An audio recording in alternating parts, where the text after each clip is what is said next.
in 2019, I believe that was the year why I presented this down at Collinsville. And I'm not going to try to read anything. And I would suggest that what you do when it's over, you look at the Facebook, because there's all of the words should be bigger font than what they are, and it's very hard to read them. So with that in mind, why, as we go through here, why just ask the questions and we will. So anyway, this is in Balen, New Mexico. Gene Green sent me this photo. But we'll get on to some bigger things here. All right. So let's talk about tank unloading a little bit. So you can see where I have got the red arrows and things on these. The sump pipe is down here. They always take and keep that clean. They usually keep it inside the building. They connect that. The tank comes in, they open up the tank, they check the product to see that it's correct. Then they take and put that sump pump or pipe down into the tank and screw it on. All of these joints are swivel joints so that they can move it onto the tank car. This particular one was at the Sioux Line Railroad, and they only unloaded diesel here. That's why there's only one pipe here. Okay, so the one up on the top here, you can't really see it, but there's three standpipes here. And one of them being out of service was probably the kerosene, because they would not mix them up. So you would have a pipe for diesel, you'd have a pipe for gasoline, and you'd have a pipe for kerosene.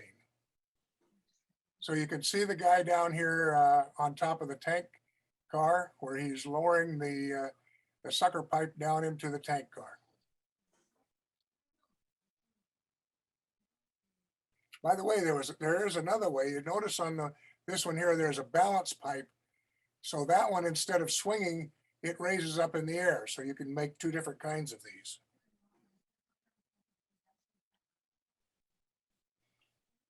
Up at the top, there's one that is, like I said about the raising lower, the swing type, which because there's the little weight on the bottom here, it lifts it up in the air. This one, they've left the sucker pipe on.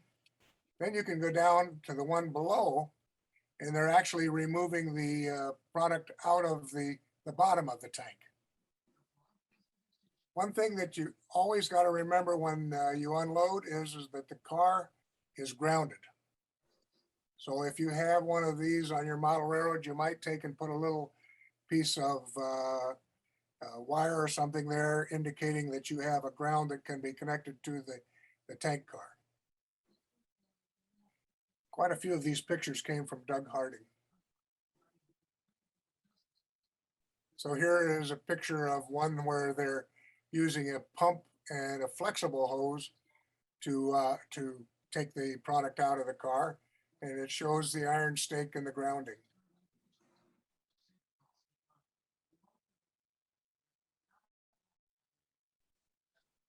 And here they are unloading from the bottom of the car.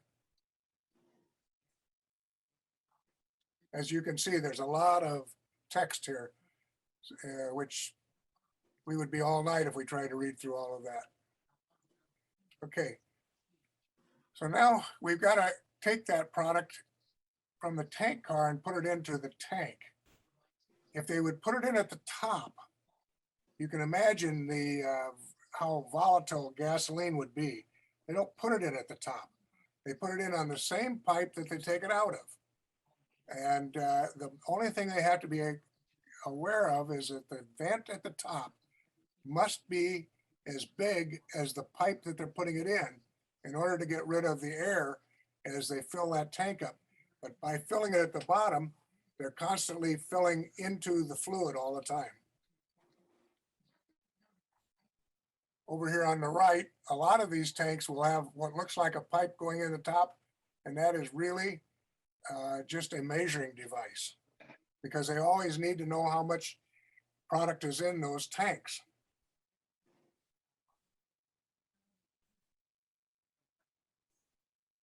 So almost all tanks have a manhole at the top so that they can look inside. A lot of them, in fact, were measured with stick. But you get one of these that's this big, that's going to be, you can't hardly do that. How are you going to carry a stick up there that long to measure it with? So you'd use some type of a rope or chain or something like that to do that with. Again, you always got to have vents in order to get that air out of there as you pump the product in. So here's a bunch of different kind of vents up at the top. These were not very large pictures, so I couldn't do much with them, but you can see in this case, for whatever reason, they put them up on an extended piece of pipe. And then at the bottom, there's also a manhole for cleaning them out, because these things do end up getting dirt and mud in the bottom, and particularly water. And that every once in a while they have to take and clean that out. The water always stay at the bottom. You know that gasoline will go to the top of water. And these tanks really should have a coat of paint, but they don't. So these are some vertical or horizontal tanks, and you can see all the pipes coming in there. There's no pipes on these, even at the top. So they're pumping it in to each tank from the bottom. Every one of those tanks will go out to a pump or some type of manifold if they only have one pump, and then they can change the manifold so they're pumping into tank number one, or they can turn it around so that they're pulling it out of tank number one. The interesting thing on this is that they have concrete footings underneath the tank. We're going to see some that have different kinds of cradles. If anybody sees a picture later on that they might want a little bit better picture of, well, you can jot it down, and I can send you a picture. Oh, some tanks are riveted, some tanks are welded. And this one here happened to be a riveted tank, so it's probably a really old tank.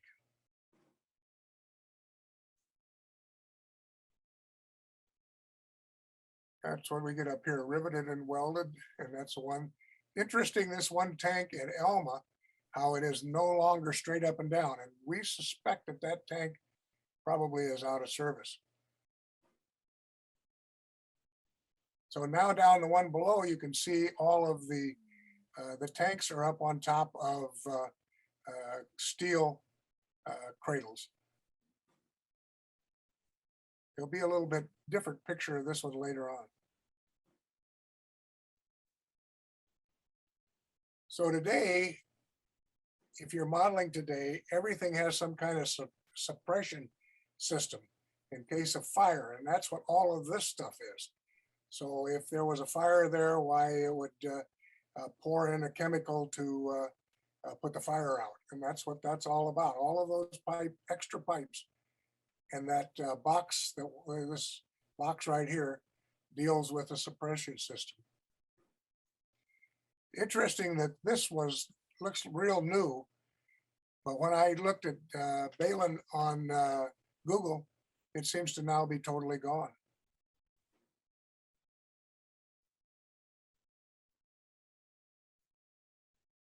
So this is down in Michigan City. I took these. You notice that these pipes are green. Well, they would color the pipes, green being diesel, red pipes being gasoline, and white pipes maybe being kerosene, and not every petroleum company used the same color code, although most of them did use green for, in fact, I haven't found any that had anything other than green for diesel. And this is a Mormon gauge that goes up there and it goes out down inside the tank. There's a float in there. And then down here on the outside, you can see how much product is in that tank. I'll show you a better picture of that so you can identify what is a gauge and what is a pipe that is filling it.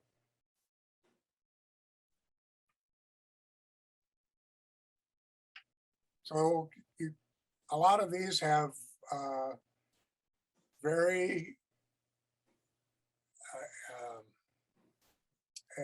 expensive, very unusual steps and things to it. Remember, if you're going to stick this tank to see how much product is in there, you're going to have to carry that stick up along with you. So you're probably not going to climb a ladder. So that's why most of them use steps to get up there.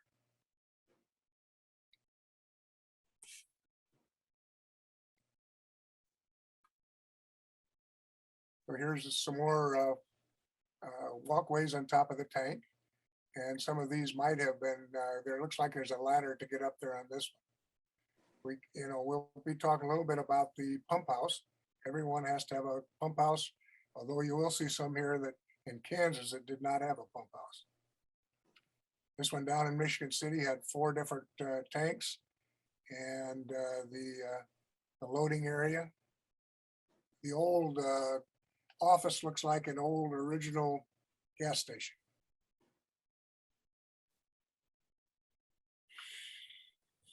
So here's what some of the valves look like going into the tanks. We guessed at that being a 4-inch pipe, which I guess if you're going to put pipes on your models, why you probably want something in the 3 to 4 inch size. And every tank that I've seen has a large valve at the point of just as it enters the tank. This one also had a padlock on it, although I think the one on the top does not have one. There's one with a block of wood that holds it up. That's what this is. So this is again showing the colors of the different, there's red over here and there's white, which in this case might have been, I think kerosene is long gone. So I'm not sure that it's not the different grades of gasoline.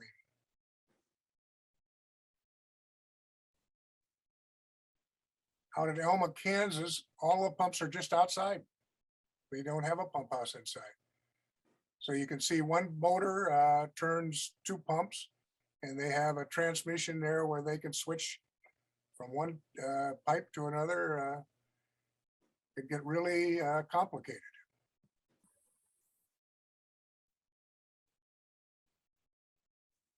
So the typical truck loading diagram. Again, you'll have your pump and a meter so that you know how much product you're putting in the tank. You'll have switches up there so that you can turn this off, and there'll also be probably a switch that's easy to get at so that you don't run it over.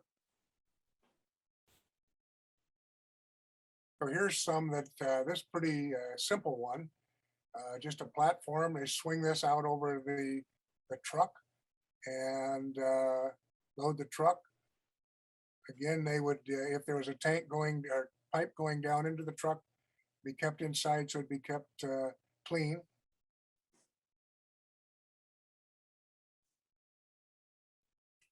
This one's really a complicated mess. One of these, oh, here it is.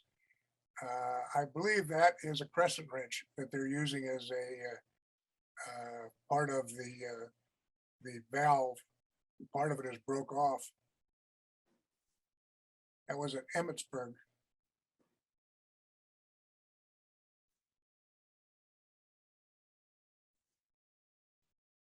They usually have some kind of a cover over in case of rain.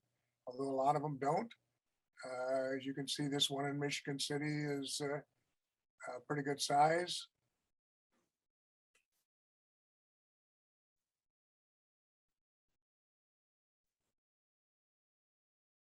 So here's the different, you got a spring balance to hold this up, a shutoff handle here, a stinger pipe put into the tank when you're loading it up, loading your truck.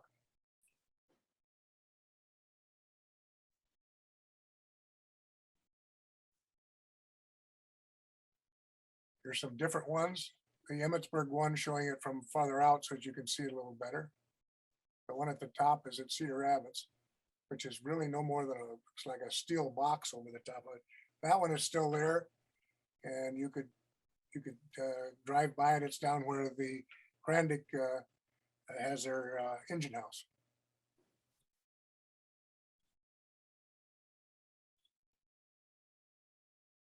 So they usually have some kind of a warehouse because, of course, they also carry greases and oils and things like that they bring in with. In our case, we might bring it in the boxcar, but most of them are brought in by truck and then taken out with the local gas truck that comes around, you know, single axle or dual axle truck. I interviewed a man, and he's in Iowa, and he said that when he came back from World War II, he unloaded one tank car and never unloaded another one. From that point on, everything came by truck. So, you know, we probably pushed this a little bit by having tank cars for our bringing our product in. That's our railroad, right?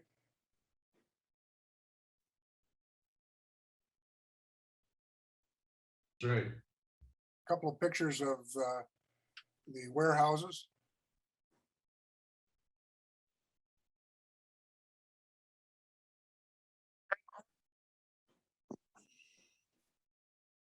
One thing I like on this one down here is that is a brick cradle.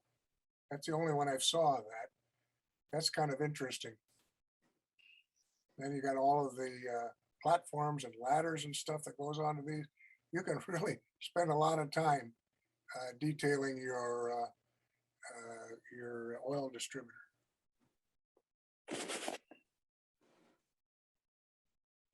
So then you got to get into barrels, and the barrels often had their own color code.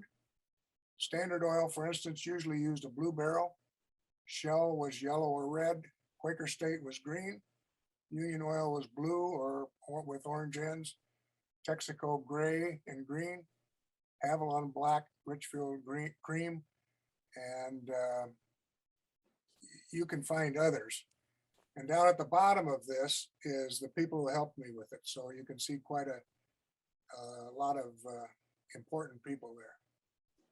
So with that in mind, I put together some just plain pictures to talk about. Now, all I got to do is figure out how to escape. Get rid of this and find the other, and probably go through this whole thing all over again, right?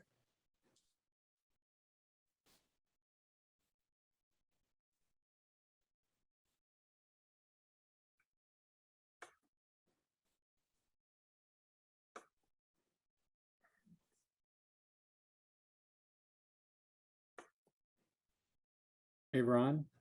Yeah. Back in the 70s, your pictures brought back lots of memories for me. Back in the 70s, I worked at Niles Chemical Paint in Niles, Michigan.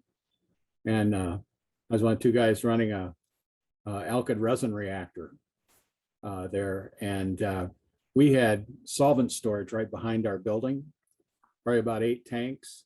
Yes.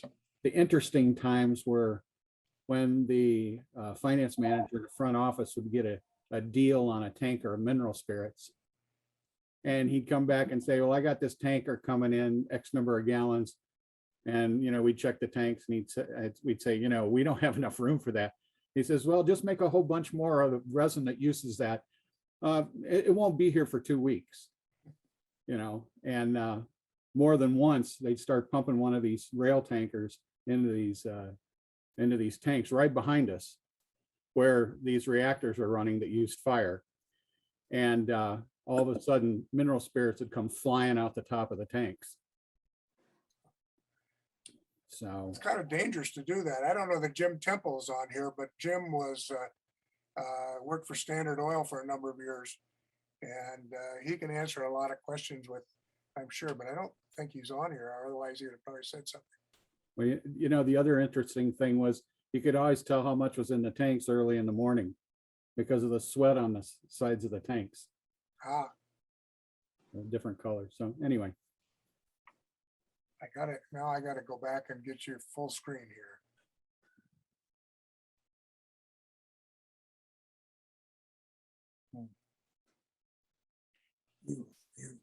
Help me out again. Try view, Ron, doesn't it say view to the far left? right, to the far left. Far Yep, try- left, Far left. right there. That's something I can't see there. Yes, I see what you're saying. Just a minute. Slide only is what you want. Up near the top, the second one down. There you go. I'm Yep. glad you can help me along here, guys. All right, these are just some pictures I took out. So we can talk about them a little more on here because there's no more, you can see what the writing is on. And I just thought that was a really neat picture. It showed both vertical and horizontal tanks. They're on steel cradles. You got your little pump house here. You can see all kinds of junk and stuff over here. There's tires and everything else here. So.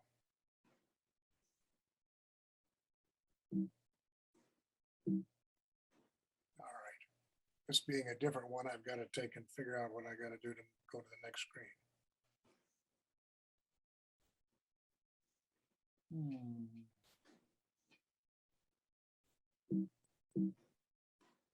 Try your arrow keys. Arrow keys don't seem to work. Okay. Maybe hit play up there.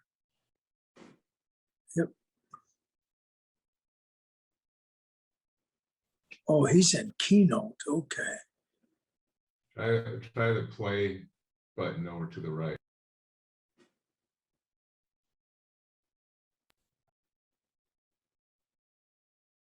Oh, now I've really Right, got it to the point that I Now can't. try your arrow key. Now the arrow should work. There we go. Doug found a couple of pictures of a guy climbing up on the tank. And this guy is going to stick that tank and he's got some type of device there, probably a chain, that he's going to drop down inside the tank and he's going to measure how much product is in there. And finding a picture with people in it are pretty hard to find. So here he is before he climbs up, and here he is up on top of the tank. This is a Sky Chief.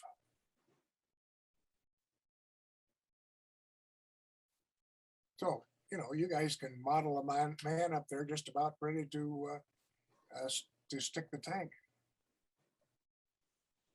I thought these tanks were unusual because they're not really welded. Looks like they were built as a solid one-piece tank. Now it could be welded, but Hey, Ron? Yeah, Okay, you notice how those pipes are coming off the top and obviously going down the side of the tank? right. In your former turned up? I don't think so, because I've seen it had this type of pipe arrangement, and I've seen a few of those in Minnesota like that. So I think that tank you thought might be empty and was originally a horizontal standing. I don't think so. I think it was actually a vertical tank in operation. I missed a little bit of what you said there. Are you saying that, let me see if I can get my. No, in your other presentation, don't go back, but in that other presentation, you had a tank that you said that was standing vertical with this type of pipe that you thought may have been a horizontal tank empty standing up. And I don't Oh, think yes, so. yes. I think yes. it was just like this, a vertical tank in operation Yeah, it could be. I thought because my, of the piping. yeah, I thought my cursor was going to be able to come on here, but I guess it's not. No arrows. That's unfortunate. But if you look at the top, you can see the vents up there. But do you see that pipe that goes up each one of those two tanks there? Look at the corner where the tank goes from horizontal to vertical. That's not a normal joint there. So that is the kind of joint you'll see if it is a Mormon type gauge. And then if you look down on the side, those pipes don't go clear to the ground. They stop before they get there.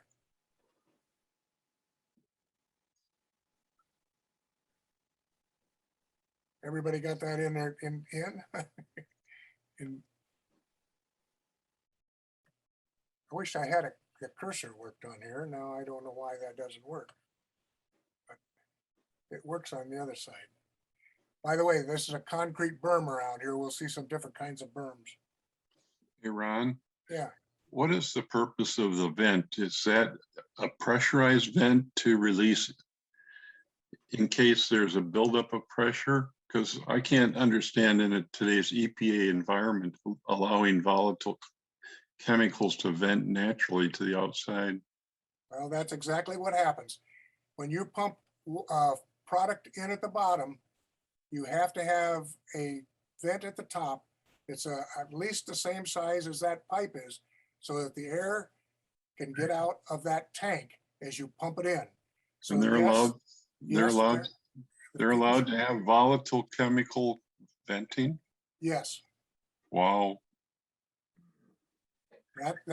that particular tank there is in service in Cedar Rapids today. You see, it was taken in 2017. We went by there on Sunday, still there, still pumping the same way. Thank you. Here's a better, yeah, somebody else? Yeah, I was gonna say, vents are also there to relieve any vacuum that may be generated on the inside as you remove product. Yeah, that's right. You'd use them both ways, wouldn't you? Yes. Okay, here's one. This is that one with the brick cradle.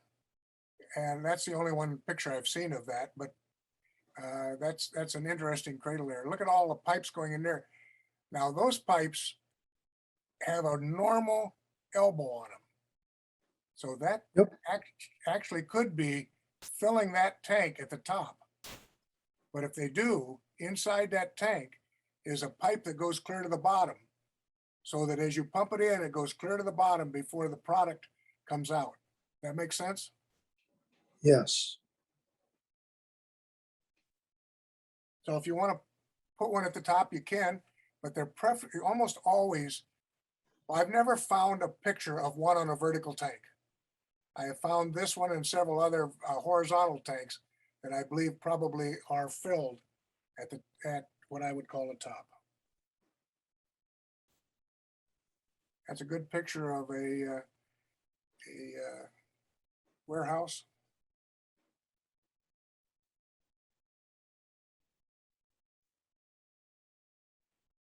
And here, this is the other side there where it's on a metal cradle. I really don't know what the small tank down there is for. They probably had some type of product. Maybe they still sold kerosene.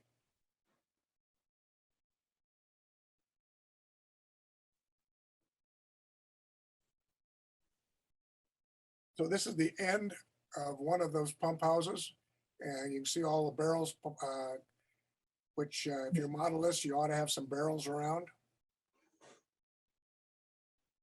Things are pretty, as far as I know, this is still in service, but things are really rusty. There's going to be 3 or 4 pictures showing the piping of this. So there you can see them going over to, they have some horizontal tanks, which will show up better there.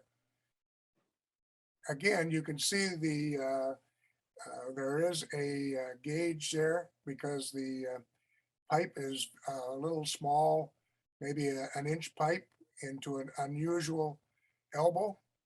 And those all are gauges. Even some wood up there holding the pipe up. So you can really put a lot of detail in your tanking.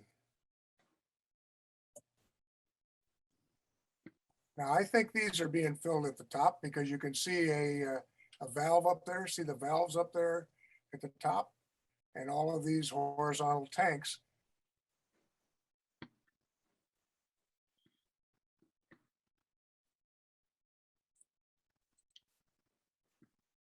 There's one with concrete cradles. And those look like perhaps a welded tank. Again, a different kind of valve on the top. You can't be sure, but it looks like there's a gauge on both ends of that tank. So that could be that those tanks are really a 2-compartment tank. Notice there's 2 top valves at the top. And there's a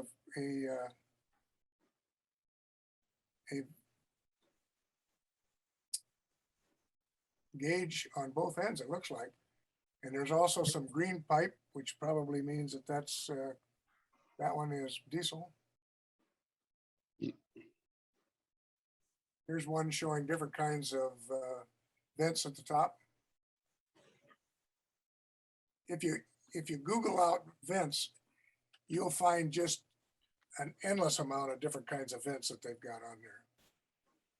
And again, you can see the pipes with the elbows being so totally different on a very small pipe. And these even have, their metal eyes on there. So they must have used those to put the tanks upright with a big crane. Not all tanks have the tops and a cone. Some of them are flat, some of them aren't, but you can see why they would do that so they didn't collect any water up there to rust.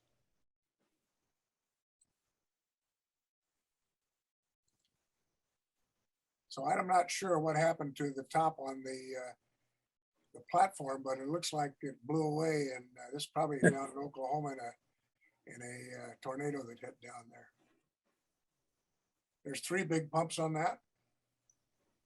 They've got at least 4 tanks. One of them is even stenciled diesel, flammable diesel. The gauges are quite different on this one than the others, but they still have the same types of elbows. Here's a big truck that is bringing in fuel, he's not taking it out. And if you look down at the ground, you can see a black pipe going into the pump where they're going to be pumping it into those tanks. Not sure where I got that, but it's pretty typical. I'm sure that is still there yet today. It was probably earthen berm. That's the other thing to watch for, is whether it's a earth or concrete. In fact, down here, I think we've got some with no berms on it. So I tried to find out when the berms were required, and I could not actually find a real date indicating when a berm was necessary. So the guy I was talking to indicated it may have to do with state law.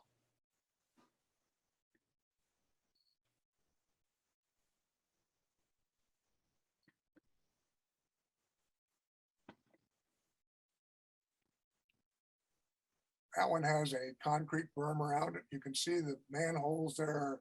They painted the manholes.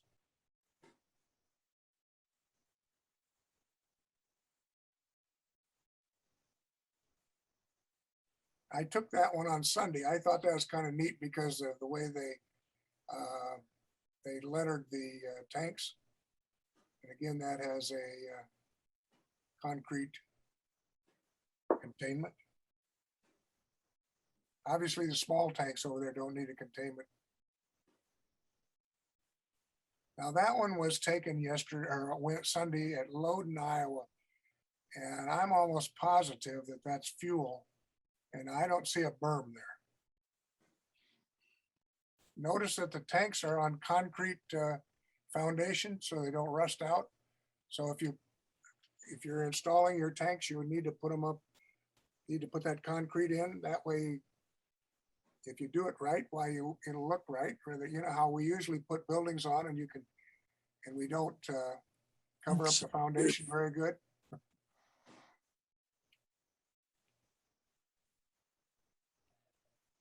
In Iowa, we found several of these tanks this big that were water tanks.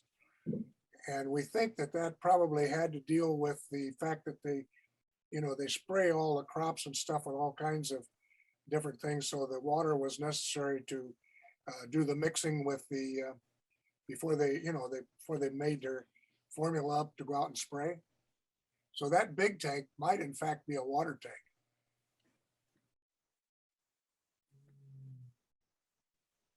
I thought these were kind of interesting. I don't know who I got them from, but they represent a 5 horizontal tanks, one of them being smaller than the other.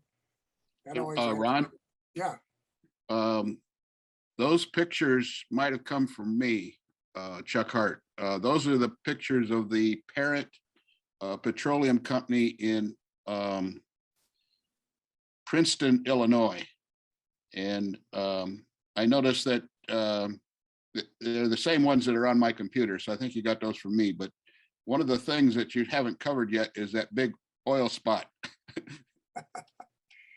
Chuck, I know then that that's right, because on the folder, it says Chuck. Oh, okay. And when I opened these up, it said exactly what you just said. So I will I'll take and change that so that you get the credit for these. No, that's okay. Yeah, I was gonna butt in a little later and show you those same pictures or a couple of them and have you talk to them. But I guess that's not actually oil, that's a fuel spot. You do see a green pipe on one of the tanks, and I think there's a red one and a white one on these tanks. The other interesting thing is the mailbox. I assume that's for way bills or whatever they call them. That's the mailbox is right there on the corner of the up above the steps. And then you can see this is on a really large raised concrete pad before they even raised the tanks off of it. So not rail served, by the way. Well, I don't think you're going to find anything in here rail served anymore. Yeah. Those look like they could be welded tanks. And the one in the left bottom, it looks like it could be a filler pipe to fill that with. Yeah, I wondered about that big black pipe going up there because you can see the measuring pipe, but I wasn't sure what the black one was for. The key to it is, it took me a long time to get this through my head, is to look at the elbow. If the elbow looks like a normal big pipe elbow, it's probably fuel going in. But if it's that oddball looking elbow, it's probably a chain inside there. And they probably are able to open that up in case the chain gets stuck or something. Yeah, I've got a large picture on my computer screen. If you, we can go back to it if you want to, but we don't need to. Well, those were very good pictures, and I thought they certainly was good to look at. They're not very big in size. That's why I put 6 of them on one screen. Yeah, I've got a couple big ones up. We can share the screen a little later if we want to.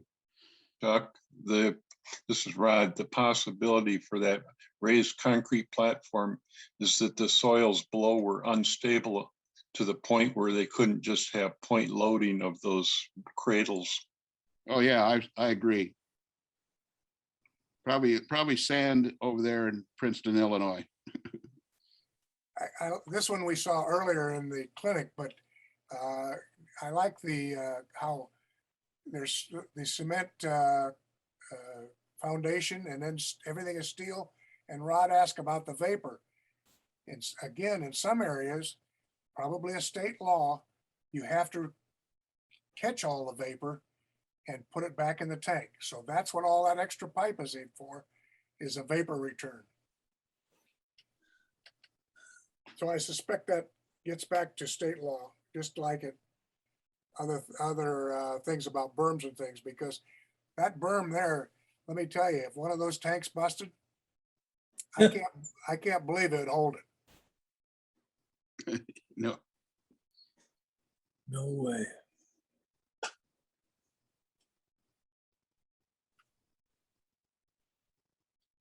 These are some from Doug Harding, and these go back a long ways. I thought that they were good because most of us model in the 50s, and so that's why I stuck these in there.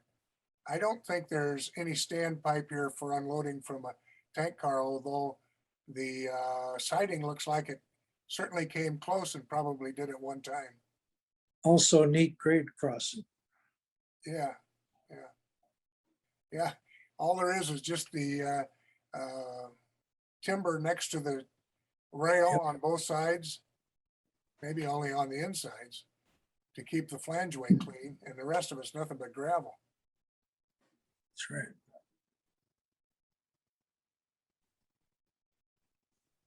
And this picture, although it's cut off a little bit, it really goes back a long ways. And Clark might have seen something like this before, because somehow I remember you talking about something. Did you do anything on Wayland somewhere? Oh. That's down in southeast Iowa. Oh, I got to be confused then with something else. Anyway, that's a picture from Doug.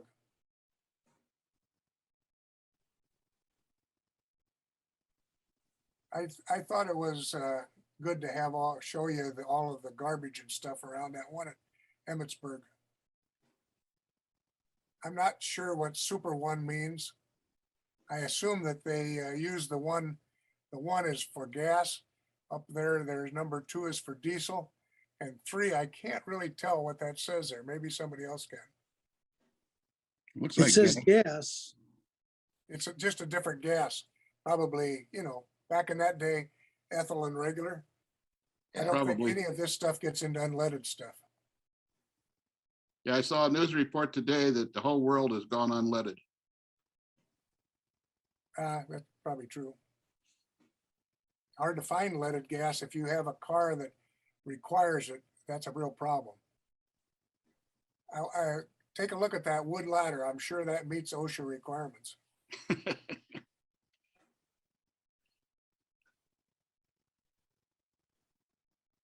And there's a pretty nice loading facility.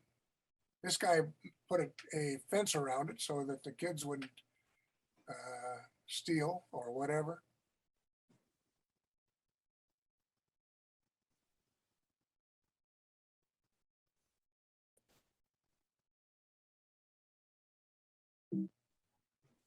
I think that's all I have. Now I have more pictures. If people are interested in more pictures and stuff, I can send some individually. And if you want to take the time the next couple of days and read in the clinic, there's a lot of things there from a man in Pennsylvania who was he and his father were both oil dealers.